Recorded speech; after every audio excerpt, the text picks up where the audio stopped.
To change the cursor size while using cursor with assistant menu on Samsung Galaxy S24 Ultra, tap the assistant menu icon.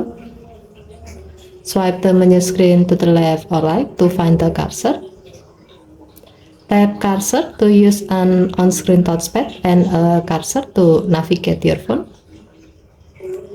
Next, tap the setting icon above the touchpad. Tap cursor size and then select the desired size you like to use. There are two sizes available, medium and large. As the example, we will select large so that the cursor will be more visible.